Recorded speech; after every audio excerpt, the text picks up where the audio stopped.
Eu queria convidar a igreja a abrir sua Bíblia em Êxodo, no livro de Êxodo, no Antigo Testamento, o segundo livro da Bíblia, no capítulo 17.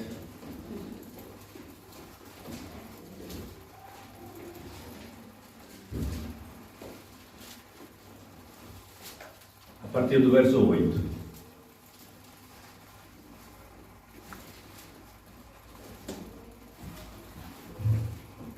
Diz assim então a palavra do Senhor. Êxodo capítulo 17, a partir do verso 8. Eu estou lendo aqui na minha versão, que é King James, mas você pode acompanhar aí no telão, que é NVI. E aconteceu que os amalequitas vieram atacar os filhos de Israel em Refidim. Então Moisés ordenou a Josué: escolhe homens, e amanhã sai para combater contra Amaleque. Eu me posicionarei no alto da colina, com o cajado de Deus em minhas mãos. Fez Josué como Moisés tinha orientado, e saiu para lutar contra os amalequitas. Enquanto isso, Moisés, Arão e Hur subiram até o alto da colina. Durante o tempo em que Moisés ficava com as mãos levantadas, Israel prevalecia no combate. Quando, porém, Moisés baixava as mãos cansadas, Amaleque tinha vantagem. Ora, as mãos de Moisés estavam pesadas. Tomando então uma pedra, puseram-na debaixo dele, para que nela pudesse assentar-se. Arão e Hur mantiveram erguidas as mãos de Moisés, um de cada lado. Assim suas mãos permaneceram firmes até o pôr do sol. E Josué pôs em fuga Amaleque e o seu povo a fio de espada. Então Yahvé ordenou a Moisés: escreve isso para memorial em livro, e declara a Josué que hei de extinguir a memória dos amalequitas de debaixo dos céus. Depois Moisés construiu um altar e pôs nele esse nome: Adonai Nissi, o Eterno fez-me aqui um grande milagre. Porque ele declarou: porquanto Deus levantou a sua bandeira de guerra e jurou sobre o seu trono que o Eterno lutará contra todos os amalequitas de geração a geração. Amém? Feche seus olhos. Pai, nesta manhã, Senhor, nós queremos ser ministrados pela Tua Palavra. A Tua Palavra é viva, a Tua Palavra é eficaz. Oh, Pai amado, a Tua Palavra é lâmpada para nossos pés. E nós, Pai, estamos aqui única e exclusivamente para ouvir a Tua voz. Que a Tua voz possa nos orientar, que a Tua voz possa nos capacitar para poder enfrentar os nossos dias, sabendo, Pai, que nós, em nós mesmos, na verdade, nada temos, mas é o Senhor que nos capacita, é o Senhor que nos conduz, é o Senhor que nos guarda. Por isso a Ti seja dada toda a glória, toda a honra, todo louvor, toda adoração, e que hoje e para sempre nós possamos estar atentos à Tua Palavra, mas não apenas ouvi-la, mas praticá-la, para que possamos assim ser bem-sucedidos aqui na terra. Em nome de Jesus, amém. Amém, amados.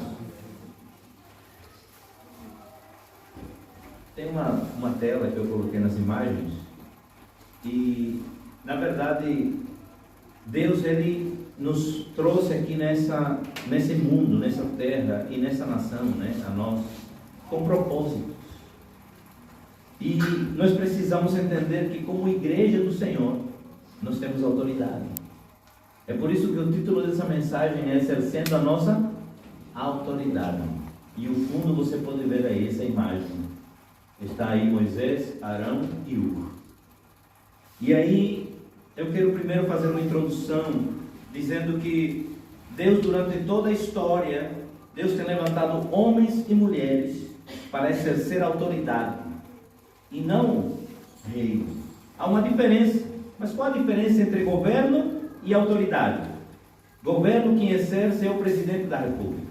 Governo, quem exerce é o governador, ou como aqui, né? Não há mais o presidente da Câmara, digamos assim.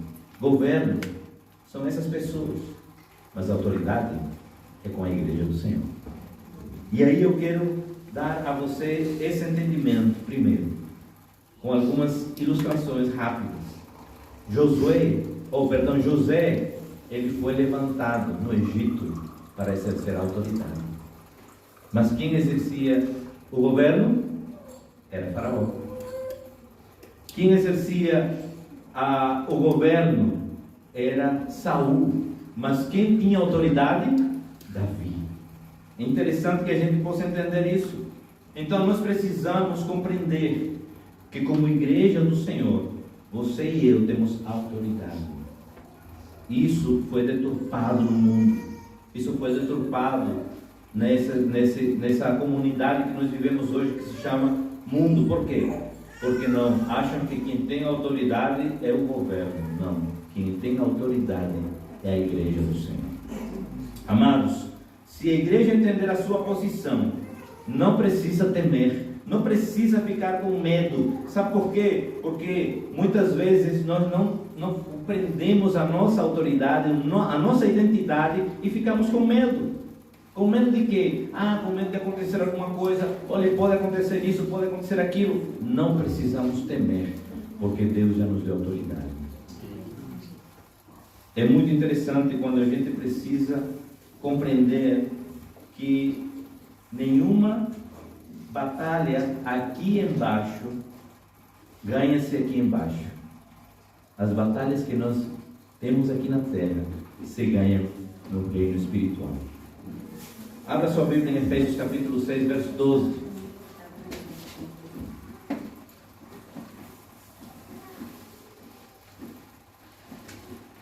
Efésios capítulo 6, verso 12.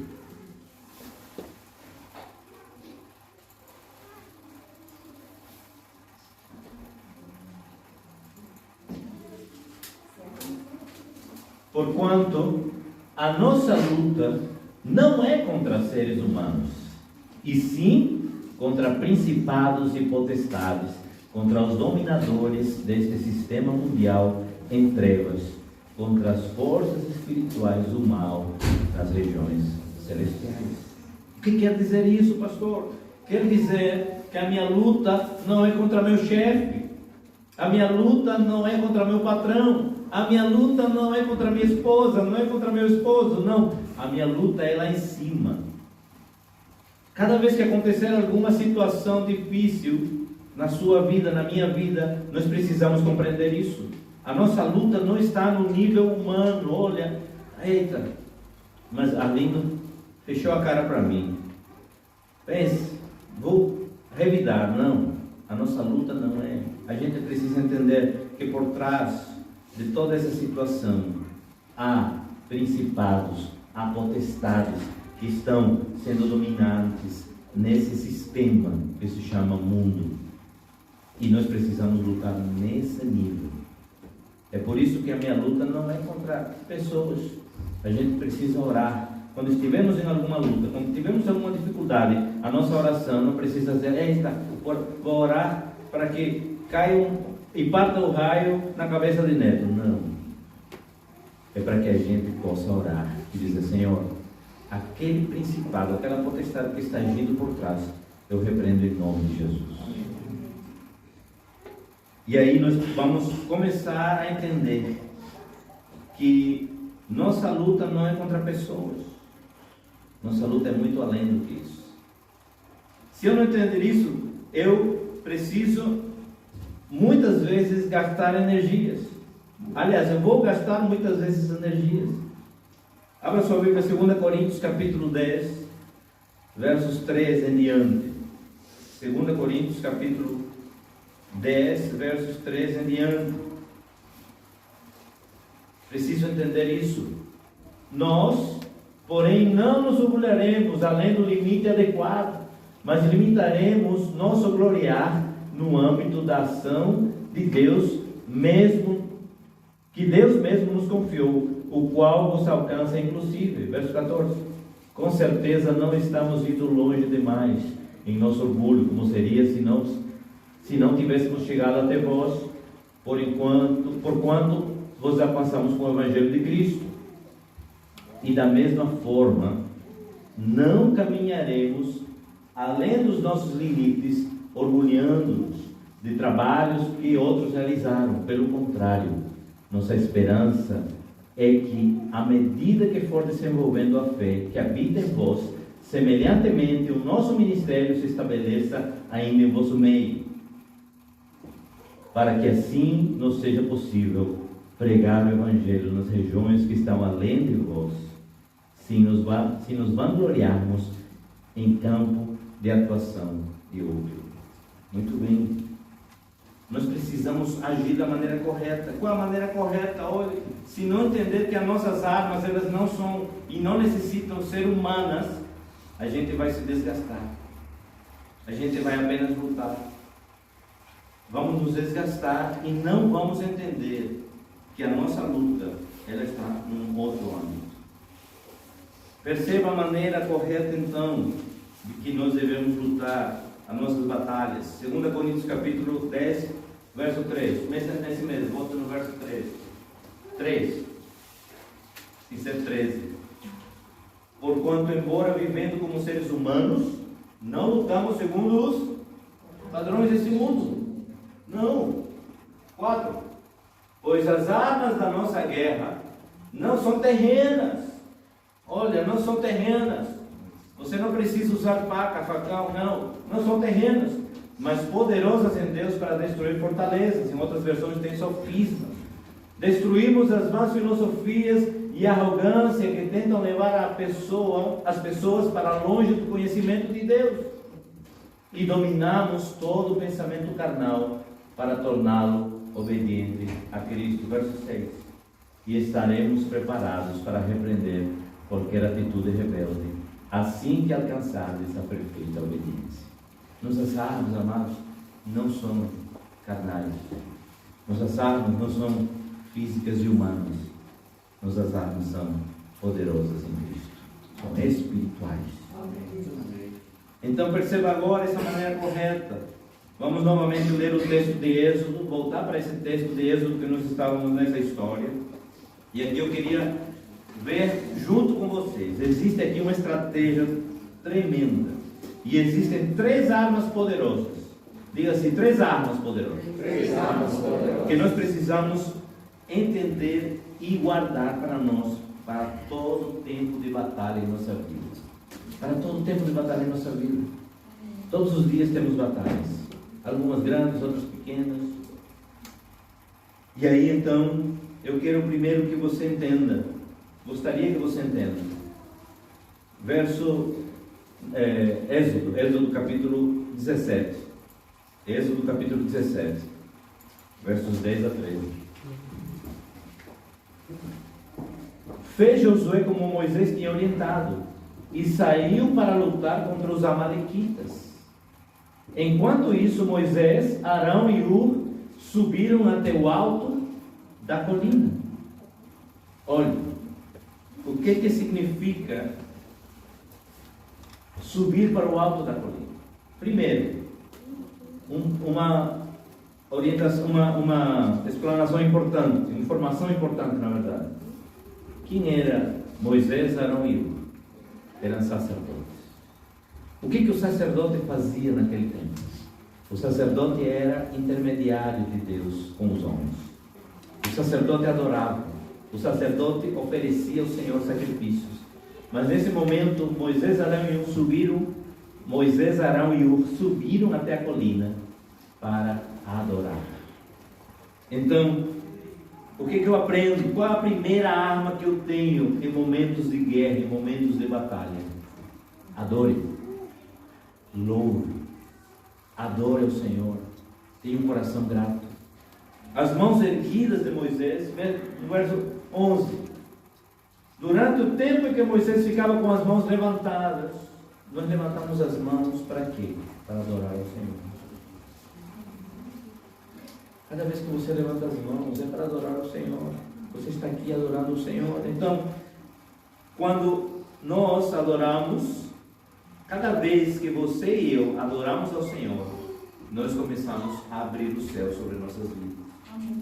e entendemos a vontade de Deus sobre nossas vidas. A gente precisa compreender isso. Muitas vezes a gente está em tempo de batalha, mas em tempo de batalha a gente não aprendeu a adorar, aprendeu a se queixar.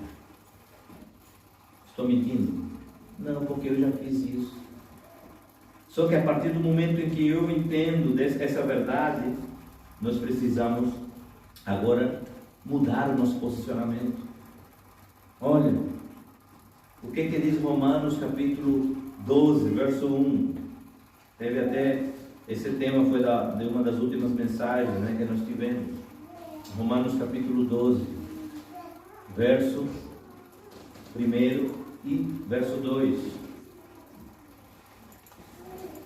Portanto, caros irmãos, rogo-vos, Paulo está falando à igreja de Roma, pelas misericórdias de Deus, que apresenteis o vosso corpo como um sacrifício vivo, santo e agradável a Deus, que é o vosso culto lógico, ou seja, racional. Verso 2: e não vos amoldeis ao sistema desse mundo. Muitas vezes vem esse pensamento: eu preciso agir como esse mundo age, eu preciso agir dessa maneira. Não, mas ser transformados pela renovação das vossas mentes. Para quê? Quando você, primeiro, não se amolda ao sistema desse mundo, quando você se deixa ser transformado por Deus, você renova sua mente no Senhor, você experimenta o quê? A boa, agradável e perfeita vontade de Deus. Muitas vezes a gente não experimenta a boa, agradável e perfeita vontade de Deus porque nós não entendemos isso ainda. Começamos a nos amoldar ao sistema desse mundo, dar aquele jeitinho, né? Jeitinho brasileiro que a gente descobriu que também era um jeitinho português. Existe também isso, porque é o jeitinho do mundo, não é um jeitinho exclusivo dos brasileiros, é um jeitinho do mundo. Mas aí ele disse: olha, se transforme. Não foi para isso que Deus chamou vocês. Então precisamos entender, amados, que a adoração é uma chave para abrir as portas da vontade de Deus para nossas vidas. Sem uma genuína adoração, não conseguiremos ter acesso à vontade do Pai. Porque é que quando Jesus está com a mulher samaritana, ele disse assim: olha, é necessário que os verdadeiros adoradores adorem o Pai em espírito e verdade. Por que ele diz isso? Porque existem falsos adoradores. O que é essa falsidade? É agir com a motivação certa, correta, incorreta, aliás, errada. Mas quando você age com a motivação correta, quando você adora o Senhor pelo que Ele é, não pelo que Ele pode te dar, não com poder de barganha, mas dizendo: Senhor, Tu és um Deus poderoso, o Senhor pode fazer isso, o Senhor pode restaurar minha vida, o Senhor pode restituir meu casamento, o Senhor pode me abrir a porta do trabalho. Mas eu não te adoro por tudo isso, eu te adoro porque o Senhor é o Deus de toda a terra. Amém. Primeiro ponto, então, é a adoração. Mas existe outro. Então, novamente, Êxodo capítulo 17. O que vai dizer aqui? Diz no verso 11: durante o tempo em que Moisés ficava com as mãos levantadas, Israel prevalecia no combate. Quando, porém, Moisés baixava as mãos cansadas, Amaleque tinha vantagem.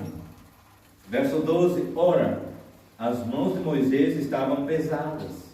Tomando então uma pedra, puseram-na debaixo dele, para que nela pudesse assentar-se. Arão e Hur mantiveram erguidas as mãos de Moisés, um de cada lado. Assim suas mãos permaneceram firmes até o pôr do sol. Segunda arma que a gente precisa entender. Primeira foi adoração. Segunda é intercessão. Intercessão. Tinha uma frase na década dos 80, 90 que era muito falada nas igrejas brasileiras: muita oração, muito poder. Pouca oração, pouco poder. Nenhuma oração, nenhum poder. Quem é daquela época, né? Não se preocupe que não vamos perguntar essa idade. Mas veja bem, amados, é uma realidade tremenda. Igreja que não ora, cristão que não ora, cristão que não busca, não tem condições de sobrevivência. Na luta a gente precisa entender que são armas poderosas, mas essa arma da oração, ela tem que ser diária. Ela precisa ser diária. Eu não posso me esquecer disso. Eu não posso me esquecer de orar. Eu não posso me esquecer de meditar na palavra. São armas que eu preciso ter todo dia. Mas a intercessão é um pouco mais além do que isso.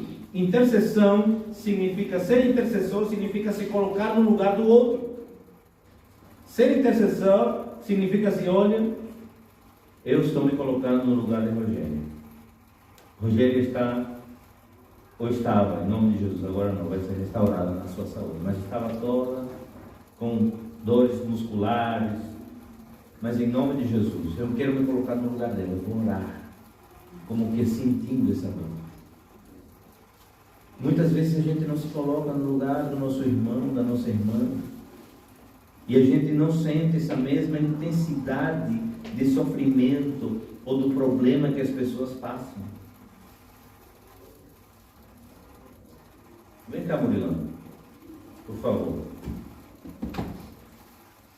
Como é teu nome? Edson. Edson, vem cá, por favor, Edson. São dois cabos pequenos. Imagina aí. Olha, vamos só fazer essa ilustração que eu gosto muito, né? De fazer ilustrações. Moisés estava com as mãos levantadas. Josué estava batalhando. Só que eram horas, não era só 1h30 de culto levantando, não, eram horas de batalha. Moisés cansou. Aí Moisés disse: Arão, não aguento mais. Aguenta, segura as pontas aí comigo. Com a mão não, né? Segura as pontas. Imagina, Moisés já estava idoso, as mãos pesadas, mas tinha que segurar as pontas. Segura as pontas.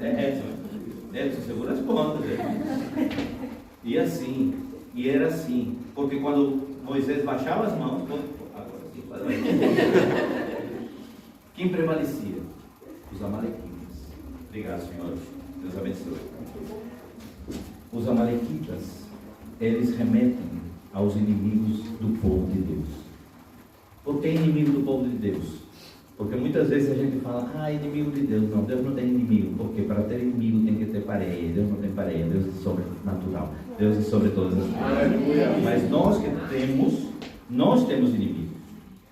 Então, o inimigo do povo de Deus eram os amalequitas. Os amalequitas estavam querendo tomar Israel, tomar o povo de Deus. Mas Deus disse assim: olha, confiem em mim. Façam o que eu mando. Obedeçam a minha voz. Então Moisés começou a orar. Moisés cansou, mas aí veio Arão e Hu, como ouvimos na ilustração, segurando as pontas. E essa segurada de pontas é a intercessão da igreja. Amém. Você tem segurado as pontas do seu irmão? Você tem segurado as pontas do seu pastor? Da família do pastor?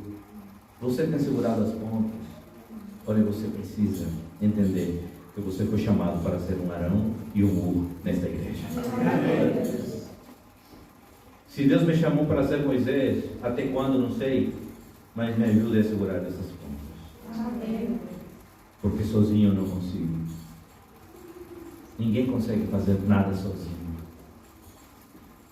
Tinha um pastor lá em João Pessoa, amigo nosso que agora está pastoreando lá nos Estados Unidos. Ele dizia assim: olha, pessoas, elas precisam de pessoas.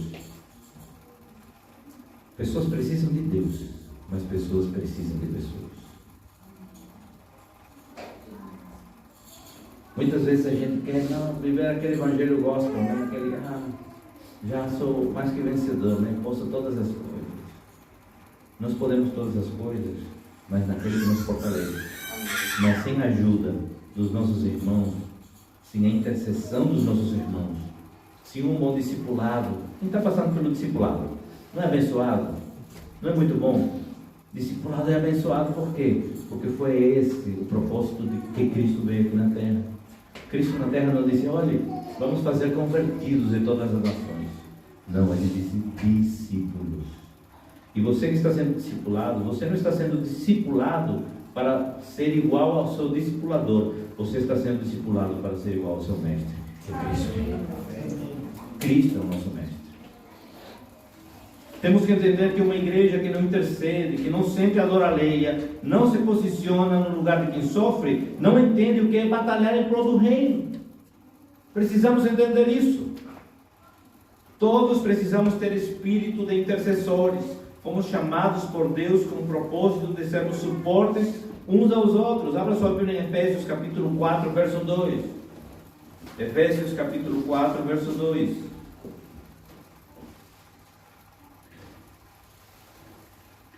Precisamos todos ser intercessores uns aos outros. O que diz a palavra do Senhor? Efésios 4, 2. Com toda a humildade e mansidão, com paciência, suportando-vos uns aos outros, em amor. Sabe o que significa suportar uns aos outros em amor? Não é dizer assim, rapaz, eu suporto porque é o jeito. Não. Isso está errado. Sabe o que significa suportar? Chega aqui, dona, por favor.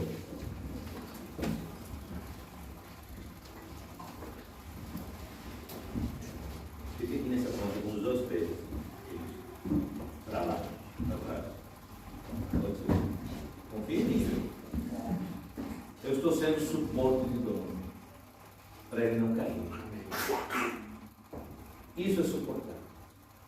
Eu pegar na mão dele e dizer, olha, você está seguro aqui, não cai não. Porque se depender de mim, não vai cair.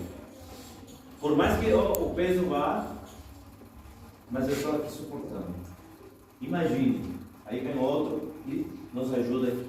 E outro e vai suportar embaixo. E assim vai, obrigado. Suportar é isso. Suportar não é dizer, porque o jeito agora eu vou ter que aturar. Não, isso não é suportar. Suportar é você segurar as pontas, segurar as mãos e dizer, estou aqui. Você não vai cair se depender de mim. Amém. Amém. Precisamos entender isso, amados. Nesse sentido, a minha responsabilidade é segurar a corda desse lado para manter o meu irmão estável e em segurança. Precisamos entender isso. Mas há uma terceira arma. A primeira foi adoração. A segunda, intercessão. A terceira, proclamação. Vamos lá então. Verso 12. Vamos começar do 12 de Êxodo capítulo 17. Ora, as mãos de Moisés estavam pesadas, tomando então uma pedra, puseram-na debaixo dele, para que nela pudesse assentar-se. Arão e Hur mantiveram erguidas as mãos de Moisés, um em cada lado. Assim as suas mãos permaneceram firmes até o pôr do sol. E Josué pôs em fuga Amaleque e seu povo a fio de espada. Então Yahvé ordenou a Moisés: escreve isso para memorial em livro e declara a Josué que ele extinguir a memória dos amalequitas de debaixo dos céus. Depois Moisés construiu um altar e pôs esse nome: Adonai Nissi, o Eterno fez de ti um grande milagre. Sabe o que significa isso? É proclamar a grandeza de Deus. É declarar, olha, quem fez esse milagre na minha vida, quem conseguiu me dar esse emprego, quem conseguiu me abrir a porta dessa casa, quem conseguiu me trazer para cá, não foi meu passaporte, não foi meu sobrenome, não foi minha boniteza, não, foi Jeová Nissi. Ele fez esse grande milagre na minha vida. Esse é proclamar, esse é dizer, olha, não depende de mim, não sou eu, não é porque eu sou capaz, não, é porque Deus é tão gracioso e misericordioso com a minha vida, que Ele me trouxe até aqui.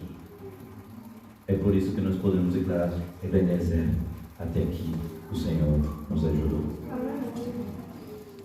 No dia a dia, amados, esse é o nosso campo de batalha. No dia a dia, a gente precisa entender que a nossa missão é proclamar a grandeza do nosso Deus.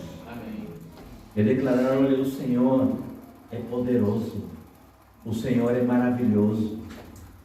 Por mais que, eu sempre já ouvi isso, dizer, graças a Deus, e as pessoas aqui dizem, a Deus não, é meu trabalho. Mas você nunca deixar que isso contamine sua mente e dizer, não, a Deus, porque Ele me dá a vida e a força para trabalhar todos os dias. Aleluia. Porque se não fosse assim, a gente não conseguiria. Particularmente, amados, eu fico triste quando a gente, como igreja, precisa lançar campanhas de evangelização. Vamos lançar campanha para evangelizar. Não, isso deveria estar no nosso DNA. Isso deveria ser diário. Diário eu precisaria estar falando do amor de Cristo para as pessoas. Não precisamos campanhas para isso. Nós precisamos ter isso no nosso DNA. Dizer, olha, por mais que as pessoas não entendam hoje, mas você lançar a semente, dizer, olha, cada vez que eu atendendo as pessoas, eu digo graças a Deus. Mesmo que o meu olhinho assim atravessado, mas graças a Deus. Graças a Deus. Eu começo a plantar. Não posso, nem tenho tempo para isso lá, porque é só caixa, então tem que ser rápido. Mas, com uma palavra apenas, você vai deixar uma semente plantada. Certa vez eu estava lá, atendendo numa madrugada, e chega um senhor e diz assim, olha, eu não sei, às vezes chegam essas pessoas e falam comigo, e é Deus. Eu não tenho mais sentido de vida. Não sei mais por que viver. Sabe, tem um patrimônio aí de mais de 1 milhão de euros. Mas eu não tenho sentido de vida. E eu disse, você tem um propósito. Ele talvez não entendeu na hora. Mas em algum momento da vida dele, Deus vai lembrar disso. O Espírito Santo pode lembrar disso. E em outra oportunidade chegou outra senhora e disse assim, olha, eu não tenho mais para que viver. Eu peço a Deus todos os dias para me levar. Eu disse, olha, você tem um propósito. Me conta um pouco, o que está acontecendo? Não, porque meu marido está doente, porque minha loja está em crise. Não tem. Eu digo, olha, se o propósito que Deus tem para a sua vida é segurar o seu esposo nesse momento de dor, esse é seu propósito hoje. Então não pensa para você ir, ou que Deus lhe leve, porque seu propósito está aí. E deixe-me dizer uma coisa, olhando nos olhos dela, eu disse, tem um Deus que lhe ama. Isso tem que ser rápido, mas isso, amados, isso causa um impacto nas pessoas.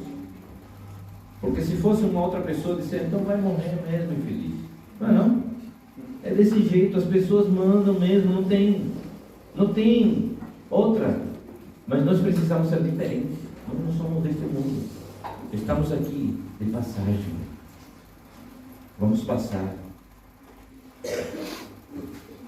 Então, amados, nesse sentido, nós precisamos compreender que as nossas armas, primeiro, adoração. Segundo, intercessão. Terceiro, proclamação. Proclamar. Adonai disse, o Eterno fez um milagre na minha vida. Sabe qual é o maior milagre que a gente possa receber? Eu não canso de falar isso aqui. É a tão grande salvação.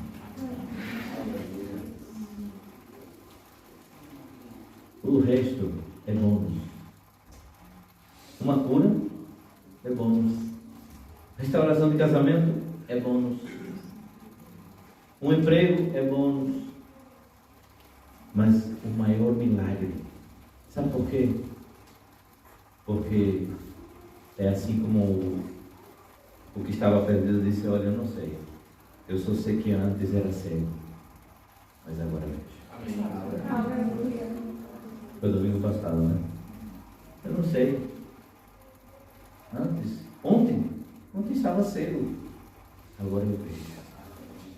Deus nos deu um privilégio Dê uma olhadinha aí para trás, desse lado, porque esse lado só vai ver o trigo. Mas desse lado aqui, olha as montanhas.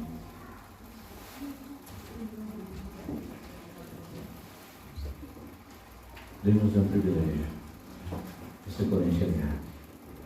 Você pode ver. Sabe quem fez isso? Jeová Nissi. O Deus dessa terra poderoso. Olhe para as suas mãos. Por mais que você diga, pai, que mãos feias, olha, as mulheres, não fiz as unhas, né? Não passei hidratando. O homem não tem essa besteira, né? Mas olhe para as suas mãos. Foi Deus que fez. Dê uma olhadinha aqui para a esquerda, para a direita, para a esquerda sua, né? Olha aí no espelho, você olha no espelho. Foi Deus que fez. Deus te fez. Amém. Por mais feio que eu seja, foi Deus que fez. Graças a Deus teve uma série que me amou, me ama. Foi Deus que fez.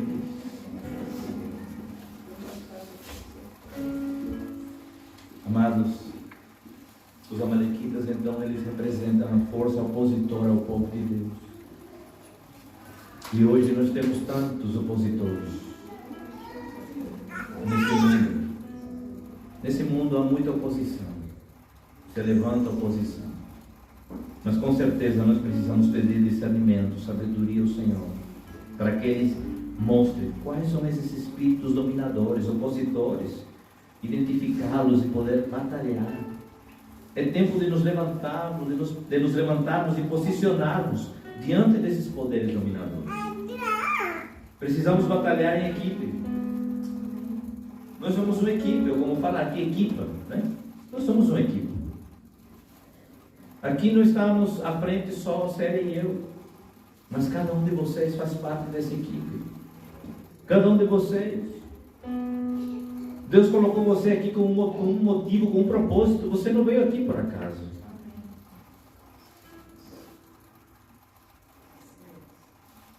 Qual foi a primeira coisa que Jesus fez quando iniciou seu ministério na terra? Ele formou uma equipe. Ele chamou 12.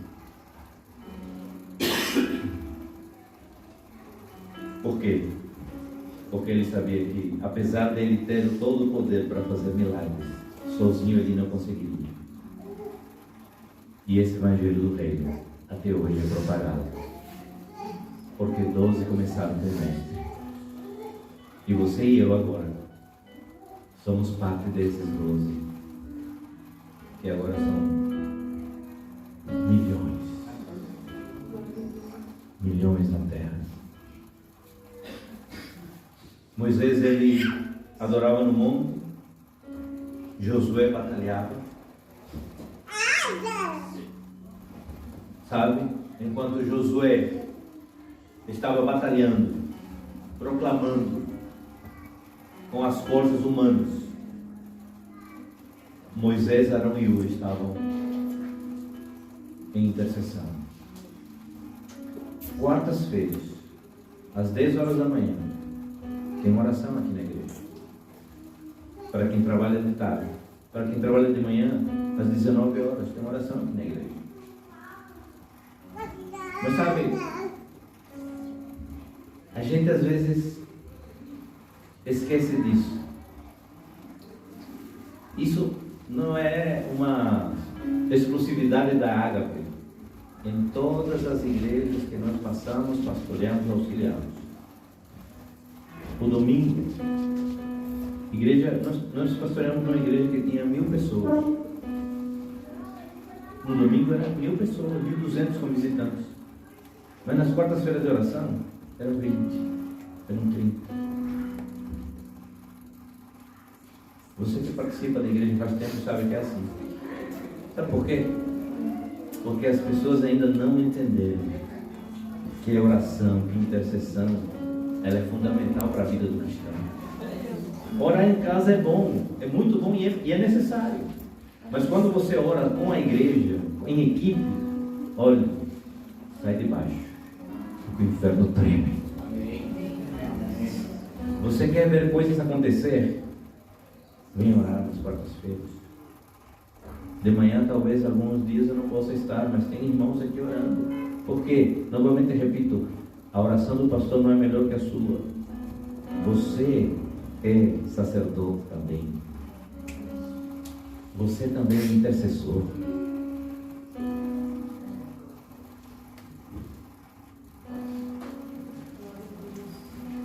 Todos nós precisamos viver em espírito de equipe, de unidade, de intercessão, de segurar as pontas uns dos outros. Dizer: olha, meu irmão, minha irmã, estou aqui com você. Estamos juntos. Você não está passando isso sozinha. Você não está passando isso sozinho. Sabe como seria uma igreja que começasse agora? Olha, estou sentindo a tua dor. Eu quero orar por você, quero estar com você. Essa igreja seria uma igreja inabalável. Essa igreja seria uma igreja tão poderosa que cresceria independente do número de pessoas, mas cresceria em fé e em poder dos céus. E é isso que nós precisamos. Nós não precisamos, apesar de termos aqui estrutura, queremos mais estrutura, mas estrutura é consequência. Estrutura é consequência. Sabe qual é a melhor estrutura que a igreja pode ter? É homens e mulheres de Deus comprometidos com a sua obra. Essa é a melhor estrutura, porque é inabalável. Homens e mulheres que digam assim: olha, estou com você. Apesar de todas as circunstâncias, mas eu estou aí juntos, estamos juntos. Estamos juntos. Não desista. Não desista. Deus está contigo. Essa é a igreja que Deus quer. Essa igreja quer que nós sejamos. E se você quer somar, quer fazer parte dessa igreja, quero dizer a você: seja muito bem-vindo. Seja muito bem-vindo. Porque Deus, Ele quer contar com uma igreja, não que seja a melhor igreja da Europa, mas que seja uma igreja obediente à sua voz. Obediente à sua voz. Feche seus olhos.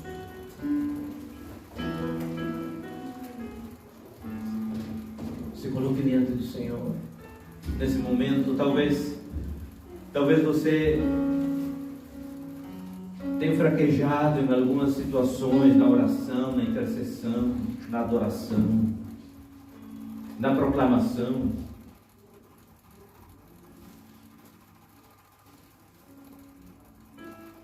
Mas que isso não entristeça o seu coração. Que isso desafie o seu coração. Isso nos desafia a poder entender aquilo que Deus tem para nossas vidas. Lembre, a nossa luta não é contra pessoas. A nossa luta está no nível espiritual.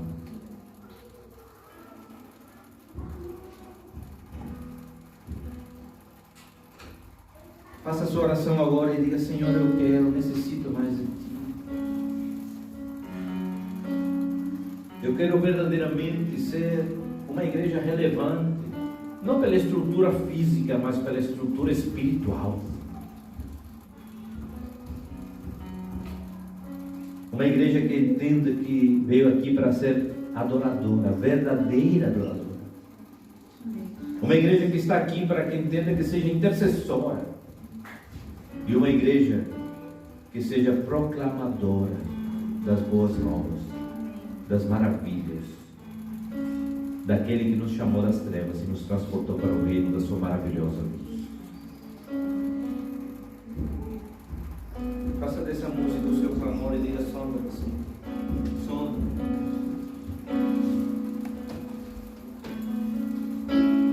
Sonda-me, Senhor, e me conhece. Quebranta o meu coração. Soma-me.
Não queremos ser usados da nossa maneira, mas da maneira que o Senhor quer nos usar.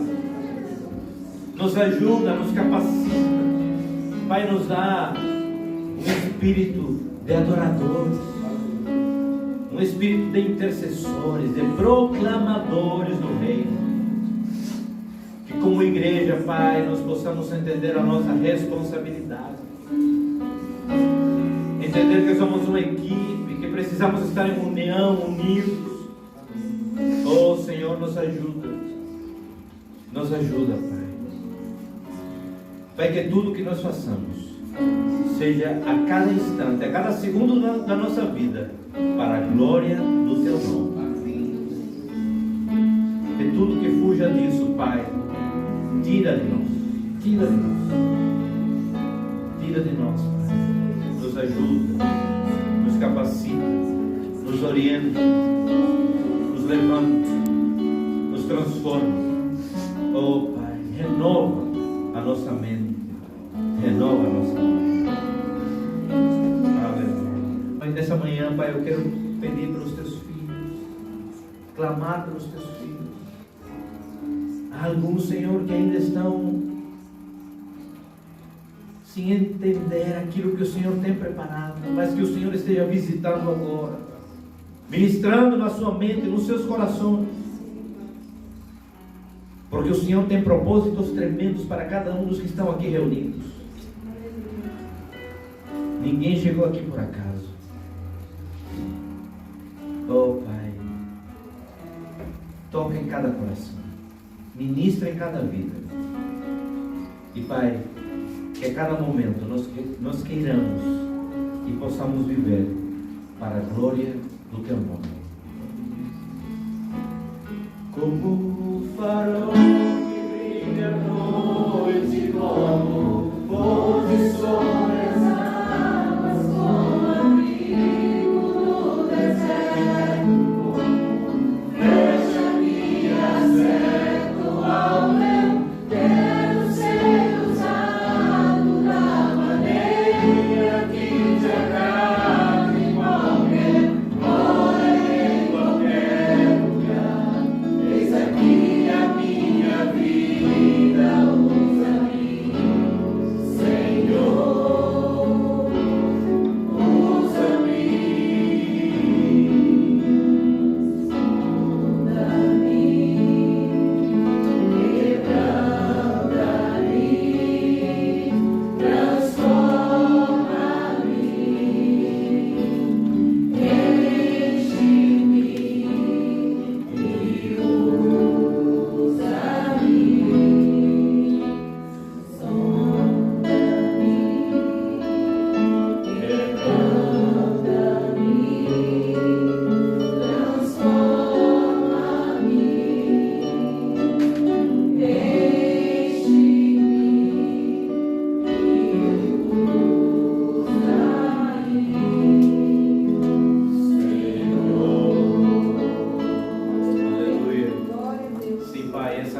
ajuda, nos capacita, Pai. Eu quero clamar pelo teu povo que está aqui reunido nesta manhã.